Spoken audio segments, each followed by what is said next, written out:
Hello అండి, అందరికీ నమస్కారం. ఈరోజు నేను చెప్పబోయే కథ భార్యకు భారమైన అమ్మ. మరి తరతరలో ఏవండి ఏవండి లేవండి, నిన్ను సరోజు నడిపి వృద్ధాశ్రమానికి వెళ్ళానండి. ఎందుకే, మీ అమ్మని చేరుస్తున్నారా ఏమిటి అడిగాడు దీప భర్త కార్తీక్. భలేవారే, మా అమ్మని ఎందుకు చేరుస్తామండి?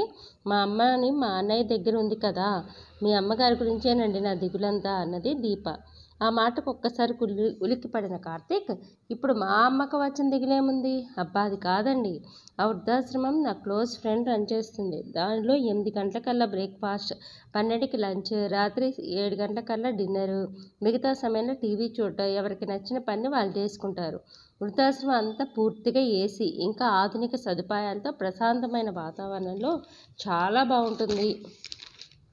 పైగా మనకి చాలా దగ్గర, శని ఆదివారాలు వెళ్ళి చూసి రావచ్చు. అప్పుడు కార్తీక్, చాలా బాగుంది నువ్వు చెప్పేది. అయితే రేపు ఆఫీస్కి సెలవు పట్టి ఉదయాన్నే పాడిపత్రికి వెళ్తాను. ఆ మాటలకు అర్థం కానిలా ఫేస్ పెట్టిన దీప, పాడిపత్ర? ఇప్పుడు ఆ ఊరు ఎందుకు? అది దీప పుట్టిన ఊరు. వాళ్ళ అన్నయ్య అమ్మ ఇప్పుడు అక్కడే ఉంటున్నారు. దానికి కార్తీక్ ఎందుకంటే, మా అమ్మకి తోడుగా మీ అమ్మని కూడా చేరిస్తే ఎంచక్కా మనం శని ఆదివారాలు వెళ్ళి చూసి రావచ్చు కదా. పైగా మనకు చాలా దగ్గర కూడాను. దానికి దీప నోట మాట రాలేదు. అలా ఆ రాత్రంతా గడిచిపోయింది. ఉదయాన్నే కార్తీక్ పేపర్ చదువుతున్న సమయంలో కార్తీక్ వాళ్ళ అమ్మ సరస్వతి గారు వచ్చి, ఇవ్వరే నాన్న, నేను 8 గంటల బస్సుకి మన ఊరెళ్తానురా, అక్కడికి వెళ్ళాలని మనసు పీకుతోంది. దానికి ఒక్కసారి పేపర్లో నుంచి చూపు అమ్మ వైపుకి మరలింది. రాత్రి మాటలు అమ్మ విన్నదా? కానీ ఆమె ముఖంలో ఆ ఛాయలేమీ లేవు. చాలా ప్రశాంతంగా ఉంది. ఇప్పుడెందుకమ్మా, ఎలాగో 4 రోజుల్లో దసరా ఉంది, అప్పుడు అందరం కలిసి వెళ్దాము అన్నాడు. దానికి తల్లి, లేదురా, ఈరోజు వెళ్తాను, పనులున్నాయి, పంపించరా అని ప్రాధేయపూర్వకంగా అడిగింది. దానితో చేసేది లేక కార్తీక్ అమ్మకి బస్ ఎక్కించి దారిలో తినడానికి బిస్కెట్స్, వాటర్ బాటిల్ ఇచ్చి, అమ్మ పని అయిపోతే రేపే బయలుదేరరా అంటున్న కొడుకు వైపు ప్రేమగా చూసింది ఆ తల్లి. ఆర్థిక పరిస్థితి బాలేక చదువు ఆపేమన్న తండ్రి మాటలకు అడ్డుకట్ట వేసి తన బంగారు గాజులు అమ్మి మరీ కొడుకుని చదివించింది. ఆమె దయ వల్ల అతనికి గవర్నమెంట్ జాబ్ వచ్చింది. పరీక్షల సమయంలో రాత్రింబగళ్ళు కొడుకుని కనిపెట్టుకొని చదివించింది. ఆమె రుణం ఎప్పటికీ మరువలేదు ఆ కొడుకు. ఆమె వెళ్ళిన మర్నాడు ఉదయమే దీప వాళ్ళ అమ్మ దిగింది ఆటోలోంచి.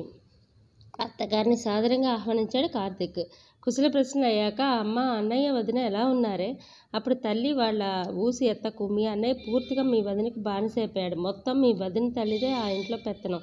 నేను ఇక అక్కడ ఉండలేను, నన్ను వృద్ధాశ్రమంలో చేర్పించండి. ఆ మాటలకు కార్తీక్, మా ఇంట్లో ఉండండి అత్తయ్య, హాయిగా, నేను మీ కొడుకు లాంటి వాడినే కదా.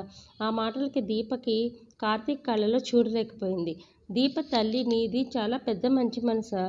మీ అమ్మగారు అయితే మా పాలిట దేవతే నాన్న. మా అమ్మాయిని రూపాయి కట్నం లేకుండా చేసుకున్నారు.